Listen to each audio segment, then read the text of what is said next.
대선이 이제 2주도 채 남지 않았습니다. 이런 가운데 대장동 개발 의혹이 연일 대선 전국을 흔들고 있습니다. 야권 단일화 결렬 후 신경전을 이어가던 이준석 대표와 국민의당, 이번엔 결렬 과정에 있었던 협상 내용에 대한 폭로전까지 이어지고 있습니다. 관련 내용 포함한 정치권 이슈, 서영주 더불어민주당 상근 부대변인, 조청래 전 여의도 연구원 부원장과 함께 짚어보겠습니다. 어서 오십시오. 어서 오십시오, 두 분. 안녕하세요. 먼저 어제 나온 여론조사부터 살펴보고 시작을 하겠습니다. 이 야권 단일화가 무산이 발표된 다음 날인 지난 21일부터 이틀 동안 진행된 한국갤럽의 여론조사입니다. 두 후보가 오차 범위 내에서 초접전을 벌이고 있는 상황. 이 같은 기관의 2주 전 조사와 비교를 해보면 이 후보는 상승세, 윤 후보는 하락세를 나타내고 있으면서 이 격차가 더 줄었습니다. 이 현재 판세 어떻게 분석을 하고 계십니까? 야권 단일화 무산 어떻게든 영향을 미쳤다고 봐야 될까요?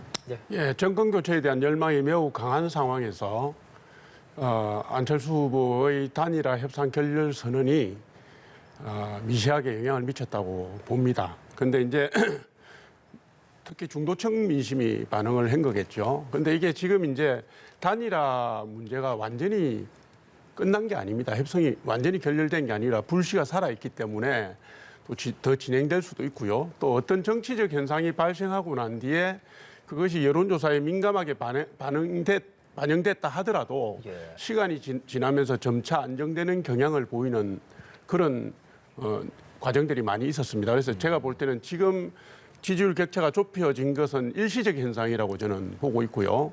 특히 이제 정권 교체를 바라는 여론하고 정권 유지를 바라는 여론이 약 조사에 따라 다르지만 많이는 한 20%까지 차이가 나요. 그래서 이런 구도하라면 시간이 갈수록 원래 윤석열, 이재명 두 분 간의 격차가 원상복귀될 수 있다.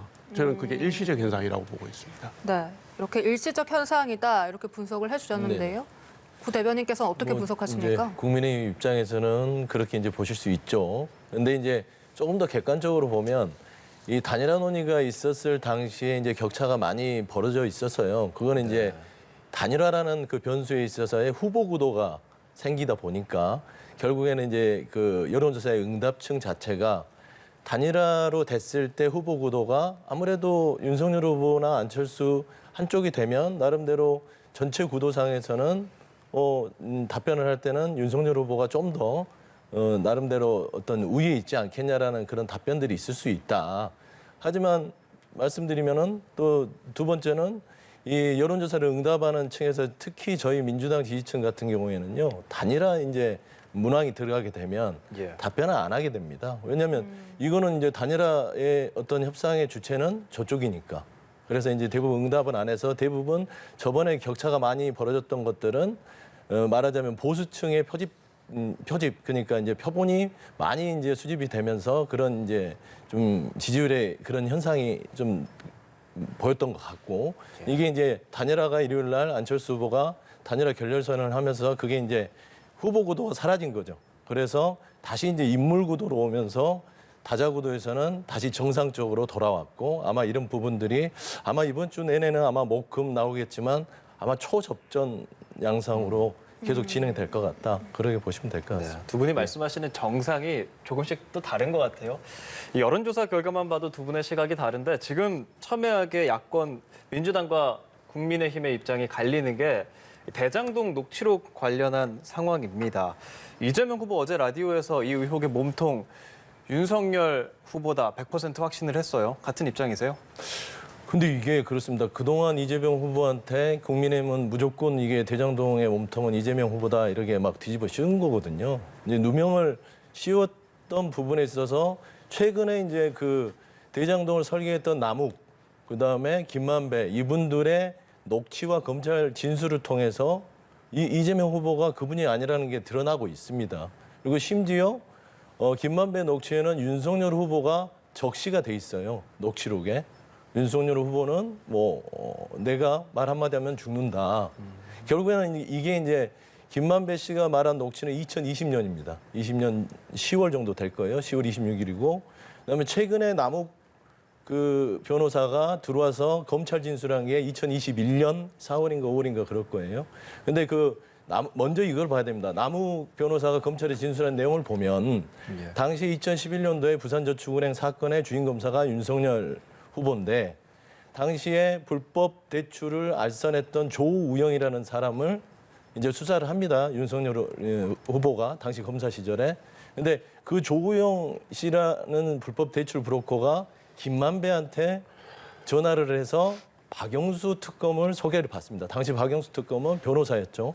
그래서 말하자면 조우영이 박영수 특검을 통해서 윤석열 검사 중수부 당시 주임검사와 어떤 여러 가지 변호인으로서 조사를 받게 조력을 했죠. 근데 남욱의 진술을 따르면 조우영이라는 사람이 가서 김만배, 조우영, 남욱이 그 대검 주차장에서 나눈 대화를 보면 가서 잠깐 얼굴만 보고 오면 된다. 그러면서 조우영이 갔다 와서 한 진술이 진짜로 갔더니 커피 한 잔 타주고 그냥 가라고 하더라. 그러면서 조우영은 당시에 1,800억이나 달하는 대장동에 들어가는 종잣돈을 불법 대출했음에도 불구하고 무혐의를 받죠. 조사도 안 받고요. 결국에는 윤석열 검사가 당시 주임검사였는데 무혐의, 말하자면 봐주기 수사가 아니냐. 이런 부분들을 김만배의 녹취록에서 그래서 아마 그런 부분들을 김만배가 지고 있지 않냐. 그렇기 때문에 전체적인 대장동의 몸통, 뒷배는 윤석열 후보, 그리고 박영수, 김만배, 남욱, 그다음에 이어지는 모든 사람들이 다 국민의힘이다. 이런 주장을 저희는 하는 겁니다. 네, 사실 녹취록이 조각조각 나오고 있고 같은 녹취록에 대해서도 여야 다 각자의 주장을 하고 있어서 네. 혼란스럽다 이런 분들도 많습니다. 시간이 갈수록 민주당의 논리가 조금씩 더 정교해지네요. 이게 대장동 의혹을 윤석열 게이트라고 하면 누가 믿겠습니까? 제가 볼 때는 그동안에 야금야금 논리를 바꿔오더니 이제는 완전히 책임 전가의 논리를 프레임으로 다시 만들어서 씌우는 건데요. 네. 우리 대한민국의 그 많은 시행, 시공업자, 건설업자들이면 다 아는 내용입니다. 이게 국민들도 대장동 의혹에 대해서는 일정 부분 상식 수준에서 어떤 인식의 틀을 갖고 있어요. 지금 이제 대선 우동 과정에서 대장동 의혹이 다시 불거지니까 이 부분을 모면하기 위해서 허둥지둥 무리한 논리를 갖다 붙이는 건데요. 이게 이제 이재명 후보가 다시 말씀드리지만 본인이 설계자라고 그랬고 당군 이래 최대의 치적이라고 그러지 않았습니까? 지금까지 대장동 의혹과 관련해서 제기된 여러 가지 50억 클럽의 문제라든가 뇌물수수와 관련된 이런 여러 가지 예들도 그렇게 돈을 나눠 먹고 갈라 먹고 빼먹을 수 있도록 원판을 만들어 준 것이 그 시스템을 만들어 준 것이 더 큰 원죄거든요. 뿌리 원죄고. 그리고 3억 5천의 그 자본금을 가지고 1조 가까운 돈을 먹을 수 있도록 판을 깔아줬기 때문에 이렇게 어마무시한 부패 사건이 벌어진 겁니다. 근데 그 사업의 그 정책 결정자로서의 배임 혐의는 놔두고 관련된 사람이 국민의힘과 관련된 사람이다 아니면 보수청이다 그렇게 덮어씌워 갖고 판을 전가하는 것은 국민들이 납득할 수 있는 논리가 아닙니다. 너무 이게 효과를 볼 수 없는 프레임이다 이렇게 이제 잠깐 말씀드리면 이 모든 지자체장들이 민간 개발 부분에 있어서 허가를 해줘서 그렇게 걸리면 다 지자체장들이 책임지는 거냐? 민간 업자들의 수익 자체를 만약에 그게 불법이 드러났을 때 다 시장이 그러면은 다 설계자이기 때문에 몸통이다. 그렇게 얘기는 하지는 않잖아요. 특히나 이재명 후보 같은 경우는 공영개발을 통해서 5천억 자체를 수익했고 그다음에 나중에는 또 이익이 더 발생하니까 김만배와 소송을 통해서 1,000억을 더 성남시가 받아냅니다. 결국엔 김만배도 이재명 후보에 대해서 참 저 사람 안 되는 남욱도 저 사람 찔러도 씨알도 안 먹힌다. 김만배는 저 사람 나하고 이재명 후보랑 싸웠던 사람이다. 이렇게 얘기를 하고 있잖아요. 그리고 2011년도에 지금 부산저축은행에 관련된 사람들이 2015년 화천대유에 그대로 들어갑니다. 김만배, 남욱, 정영학, 그다음에 조우영이라는 사람이 2015년도에 경찰 수사로 구속이 되죠. 불법 대출로.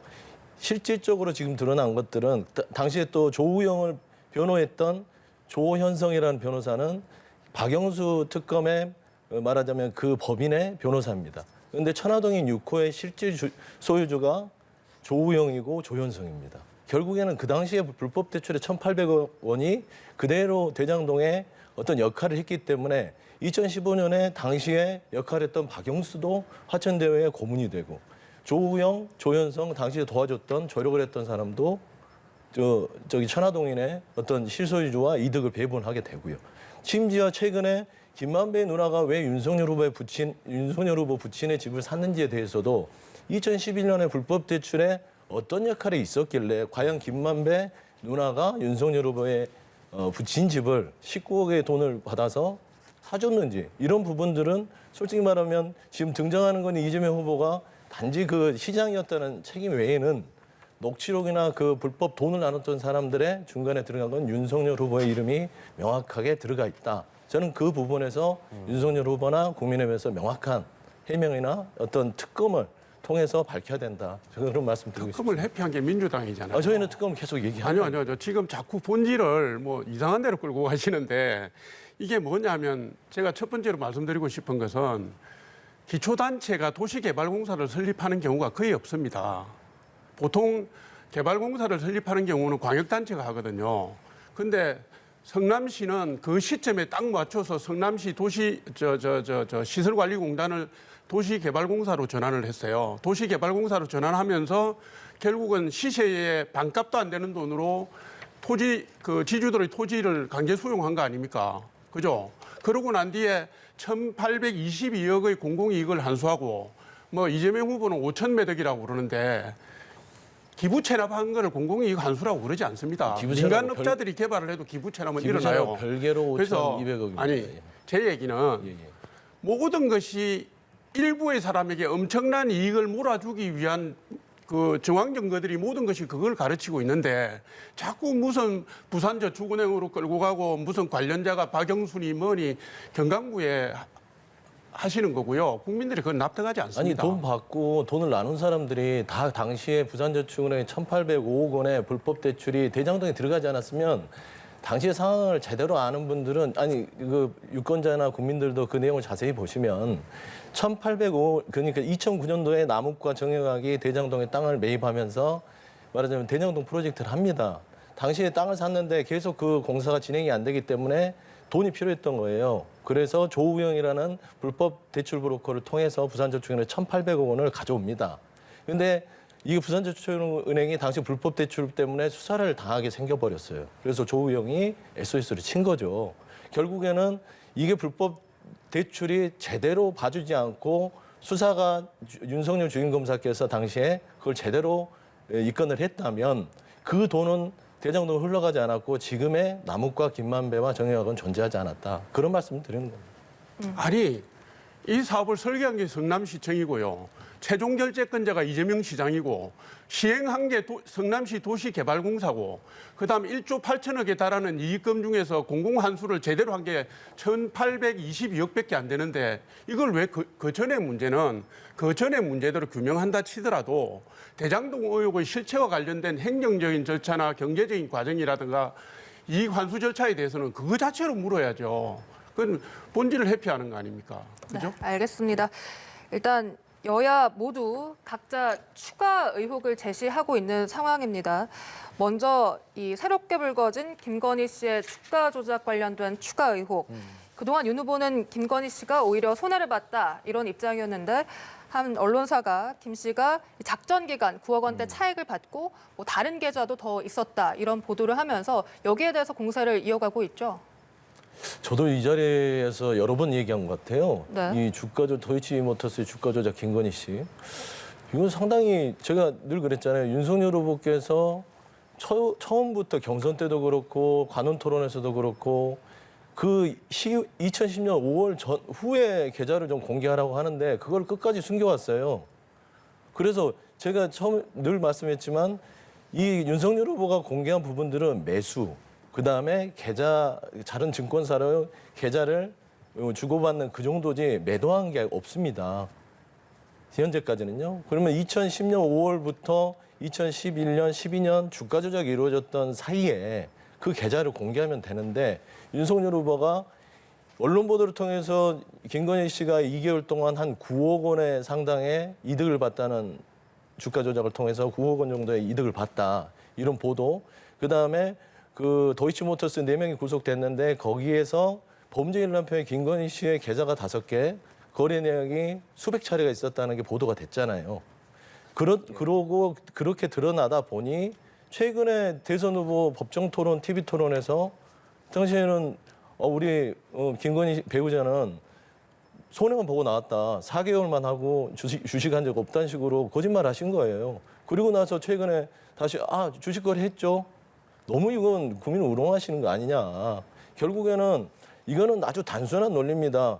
김건희 씨가 2010년 5월 이후에 거래한 내역을 공개를 하시고 어떻게 이루어졌는지 분명하게 밝히시면 주가 조작인지 아닌지 명백해지는 거를 가지고 지금 오늘 국민의힘 또 가셔서 이거 검찰이 잘못한 거다 또라고 지금 항의를 하고 계시더라고요. 그리고 최근 보도를 보면 그렇습니다. 그 구속영장, 그러니까 권오수나 4명 구속된 분들의 구속영장에는요, 김건희 씨가 들어가 있어요. 양모 씨와 김건희 씨의 계좌를 통해서 주가 조작에 이 혐의가 있다 해서 구속영장을 쳤지만 검찰의 공소장에는 김건희 씨가 빠져요. 그런데 우연찮게 범죄 일람표에는 김건희 씨 계좌가 있습니다. 이게 결국에는 검찰이 과연 누구의 눈치를 보고 수사를 이렇게 제대로 하지 않는지, 만약에 이게 어떤 여러 가지 눈치를 본다면 검찰도 문제지만 중요한 거는 13일만 버틴다고 해서 이 주가 조작이 없어지지는 않습니다. 13일에 대선 전에 윤석열 후보께서 국민한테 거짓말한 게 아니고 정말 떳떳하다면 나머지 계좌를 공개해서 이런 의혹들로 통해서 더 이상 시간 낭비를 하지 않았으면 좋겠다 그런 말씀드립니다.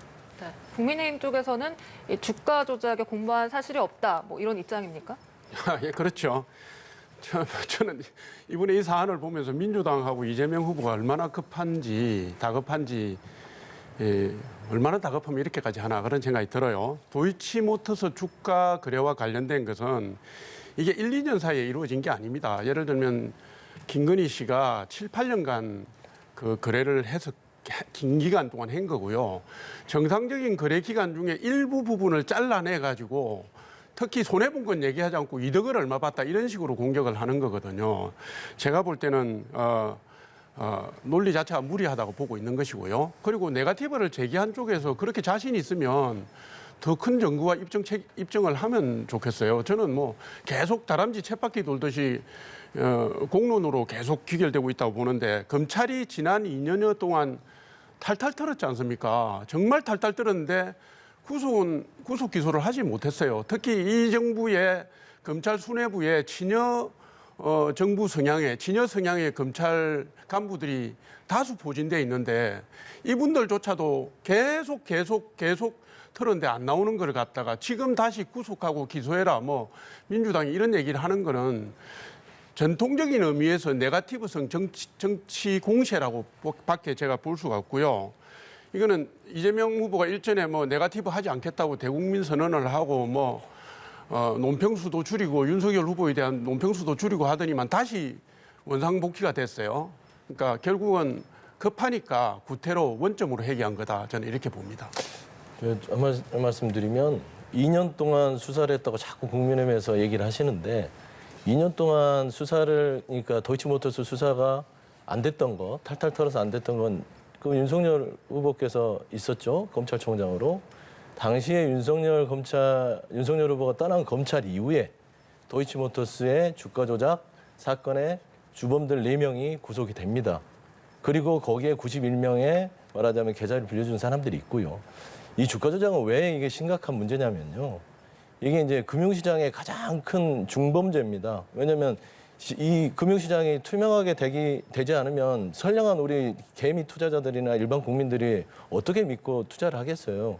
솔직히 한 1,000만 원 투자해서 100만 원 벌기도 힘든데 솔직히 지금 2개월 동안 9억 원을 벌었다는 것은요. 그러면 누군가가 피해자가 있다는 거예요. 이건 어떤 정치 공세가 아니라 주가 조작은 명백하게 어떤 범죄 혐의가 있는지 없는지를 밝히지 않고서는 윤석열 후보가 대선 후보로서 계속 완주를 할 수 있느냐에 나는 중대한 문제라고 봅니다. 그래서 저는 이 부분은 더 이상 네거티브로 이렇게 치부하기보다는 윤석열 후보나 국민의힘에서 나머지 계좌를 공개하면 된다. 저는 그런 말씀을 드리고 싶습니다. 예. 윤석열 후보 측은요. 대장동 사업의 실무자였죠. 성남 도시개발공사 개발 1처장 고 김문기 씨를 모른다 이렇게 말한 이재명 후보의 주장이 거짓이다라고 하면서 김 전 처장의 아들 김모 씨와 함께 기자회견도 열었습니다. 출장도 같이 갔는데 기억을 못하냐 그러면서 사진과 영상까지 지금 증거로 공개한 상황이거든요. 어떻게? 일단 이 고인의 어떤 이런 억울한 부분들 그리고 뭐 돌아가신 분에 대해서 자세하게 얘기하고 싶지는 않습니다. 왜냐하면 뭐 억울한 부분도 있고 좀 애통한 부분도 있고 하다 보니 얘기하시는 것 같은데 분명히 이재명 후보께서는 저는 그렇습니다. 이게 출장이 뭐 단둘이 갔거나 뭐 단촐하게 몇 명이 갔으면 모르지만 또 전체적으로 직원들하고 가게 되면 예. 모를 수도 있지 않냐. 그리고 그게 사실이지 않겠냐. 말하자면 저도 예전에 이제 좀 옛날 얘기를 해서 그렇지만 손학규 전 이제 대표 고문이 계셨는데 선거 기간에 이렇게 저는 많이 도와줬다고 생각을 하는데 저를 기억을 못 하시더라고요. 말하자면 예. 이제 그런 위치에 있으신 분들은 저는 가까이에 있고 밥도 먹고 뭐 여러 가지 업무적으로 선거를 도와드리더라도 저를 보면 저를 기억을 못하는 경우도 있다. 하여튼 그 정도로 좀 말씀드리고 싶습니다. 예. 네, 이재명 후보는 이제 시장 당시에 하위 직원이기 때문에 나는 몰랐다 이런 입장을 약간 드러내신 것 같습니다. 아마 뭐 제가 뭐 끈질기게 말씀은 안 드리겠습니다만은 서 대변인님께서도 뭐 아시고 계실 거라고 생각합니다. 이거는 뭐 제가 볼 때는 상식의 기초에서 보면은 다 보이는 거고요. 온 국민이 다 알 수 있는 내용입니다. 유족의 언급 속에 실체가 다 드러나 있거든요. 8년 동안 충성을 했다 얘기 있었고 그다음에 아버지가 딸하고 영상통화를 하면서 오늘 이재명 시장님과 유동규 본부장과 골프를 쳤다 이런 말을 했어요. 골프를 쳤다는 건 한 조에 3명 내지 4명이 치는 겁니다. 골프 치는 사람 다 알잖아요. 모르는 사람하고 한 조에 같이 칠 수가 없습니다. 골프를 치면 반나절을 움직이는데 반나절 동안 골프 친 사람 이름도 모르고 누군지도 모르는 사람하고 골프를 쳤다는 게 말이 되겠습니까? 그리고 자신을 위해 충성한 사람 빈소에는 조문하지 않으면서 누군지도 모르는 국민의당 선거사무원의 빈소에는 조문을 했다는 그 아들의 얘기 있지 않습니까? 저는 그 대목을 뉴스를 통해서 보면서 정말 마음이 아프더라고요. 그 절절한 마음에. 그 인간적인 호소잖아요.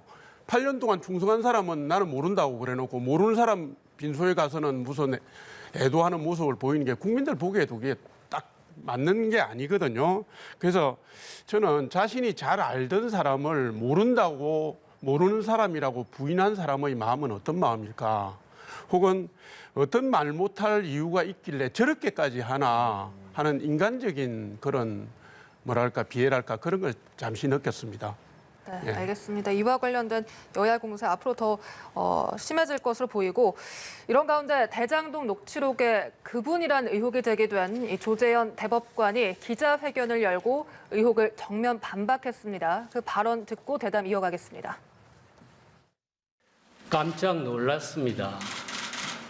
전혀 사실 무근일 뿐만 아니라 대통령 선거를 목전에 두고 왜 갑자기 이런 의혹 기사가 보도되었나? 김만배 씨와 공적으로나 사적으로나 단 한 번도 만난 일이 없습니다. 타인의 명예를 중대하게 훼손하는 행위에 대해서는 엄정하게 법의 심판을 받아야 된다는 것이 정의의 원칙에 부합한다고 생각을 하고 있습니다. 네, 현직 대법관의 유례 없는 기자회견이었습니다. 이 정영학 녹취록 속 그분 의혹과 관련해서 모든 의혹에 대해서 전면 부인을 했거든요. 이 법정 대응까지 거론을 한 상황입니다. 이 기자회견 발언 일단 어떻게 들으셨어요? 저는 좀 궁금했던 게 현직 대법관이 기자회견을 열 정도로 왜 했지? 보통 이제 입장문 정도만 내면 되는 건데요. 기자회견을 하시는 게 좀 그렇고 그리고 이재명 후보에 대해서 이재명 후보가 법정 토론에서 본인의 이름이가 이런 얘기를 했다는 부분에 있어서 좀 어떤 법적 대응을 하시겠다고 하신 거잖아요. 그렇죠? 근데 제가 봐서는 언론에서 이재명 후보께서 언론에서 이런 보도가 있다라고 얘기를 했던 거예요.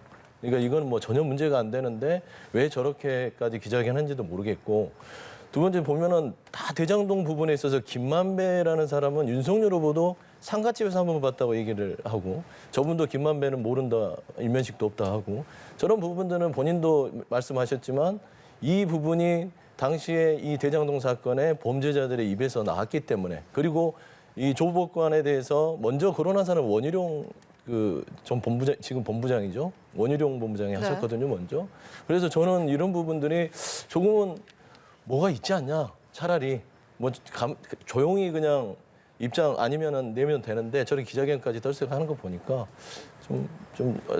검찰 조사를 통해서 무슨 관련이 있는지는 좀 봐야 될 것 같습니다.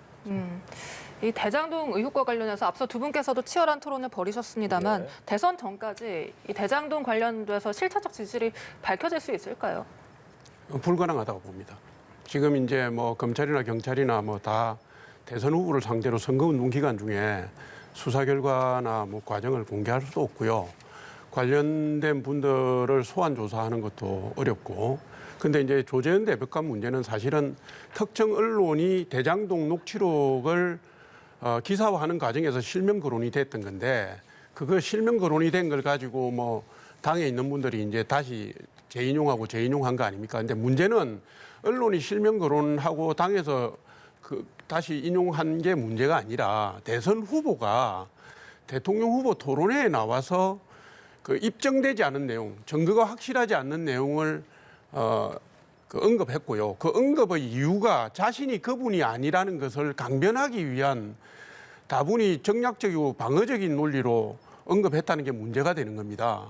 그러니까 이게 관련된 의혹이 있으면 수사를 하면 될 일이고, 그 수사는 대선 이후에도 가능하다고 저는 보거든요. 그런데 이재명 후보가 얼마나 급하면 대선 후보 토론회까지 나와서 그렇게까지 하느냐, 이 점에 문제가 있다고 보는 것이고, 민주당의 선거 전략이나 네거티브 선거 운동 방향이 좀 많이 문제가 있다, 많이 흔들거린다, 그 점을 제가 지적하고 싶습니다. 근데 급한 게 아니라요. 매우 억울해서 그러신 거예요. 억울하시니까.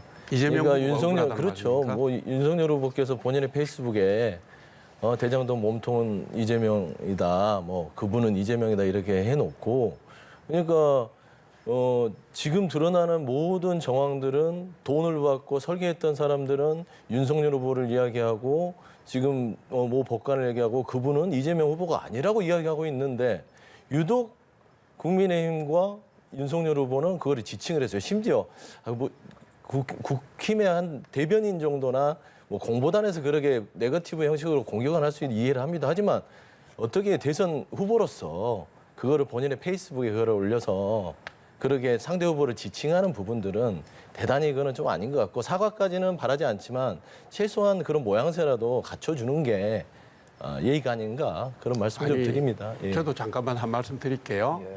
녹취록에 나온 내용 중에 이재명 게이트란 부분과 관련해서 이재명 후보가 대선 후보 토론에서 강하게 반발하고 근거를 대라 그러고 난 뒤에 그게 사실로 밝혀지고 나니까 이재명 게이트는 이재명이 게이트 키퍼하는 거다라고 경강부회를 했잖아요.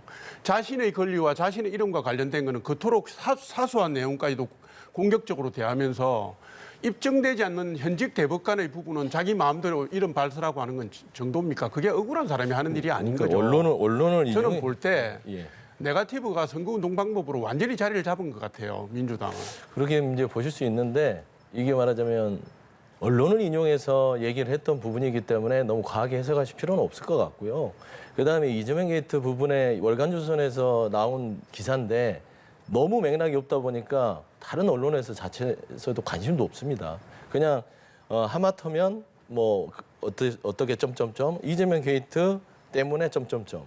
그러니까 그 당시에 또 이재명 게이트라는 것은요, 2020년 10월 26일이었는데 2020년 10월 23일 날 이재명 후보가 가지고 있던 여러 가지 선거법 위반이나 대장동 관련된 뭐 이런 치적에 대한 부분에 있어서 무죄 판결을 받은 날이었어요. 23일이. 그리고 김만배가 얘기했던 녹취록 이재명 게이트가 나왔던 그 시점은 2020년 10월 26일입니다. 그래서 이재명 게이트는 아마 그걸 지칭한 것이다라고 말씀을 드리고 싶고요. 그다음에 이재명 게이트를 뭐 문의다 이런 부분들은 이재명 후보가 하신 게 아니라 이제 뭐 캠프 관계자께서 라디오에서 하신 말씀이다. 아니 그런 게이트라는 용어를 쓸 때 정치자금법이나 공직선거법 가지고 게이트라고 쓰는 거는 처음 봤습니다. 저는 일반적으로 우리가 상식 범주에 생각할 때 뭐뭐뭐 게이트라고 하면 그거는 부패 스캔들이거나 성 스캔들이거나 이런 경우에 들어가는 것이지 그게 그 용어가 앞뒤가 뭐 점점점이고 뒤가 점점점이라고 해서 그것이 뭐 당시에 뭐 선거법 재판과 관련된 거였다. 이거는 뭐 근데 시점을 보시면 합리적 제가 상식선을 설명을 드리면 2020년 10월 23, 26일이 김만배와 이제 김만배가 녹취록이 얘기한 시점이고요. 이재명 게이트는 그때 김만배가 얘기를 했고 지금 대장동 게이트는 2021년에 나온 거예요. 그럼 또 시점이 한참 후잖아요. 대장동 게이트 이제 국힘에서 주장하는 이재명 후보가 몸통이라 하는 것은 김만배가 2020년에 얘기한 거는 그래서 이쪽 이 재판이라고 얘기를 하는 것이고 이제 국힘에서 지금 얘기하는 대장동 게이트 우리 쪽을 공격하는 그거는 2021년에 발생한 사건이기 때문에 이거는 전혀 상관이 없다. 그 구속 말씀을 드리는 거예요. 기소된 범죄인들 입에서조차 그 당시에 게이트란 말을 쓸 정도로 제가 볼 때는 그 사안이 부패 스캔들로 갈 수 있는 내용을 포함하고 있었다고 저는 짐작합니다. 네, 알겠습니다. 분명 같은 녹취록인데 다른 주장입니다. 지금까지 서영주 더불어민주당 상근 부대변인 조청래 전 여의도 연구원 부원장이었습니다. 오늘 말씀 고맙습니다. 고맙습니다, 두 분.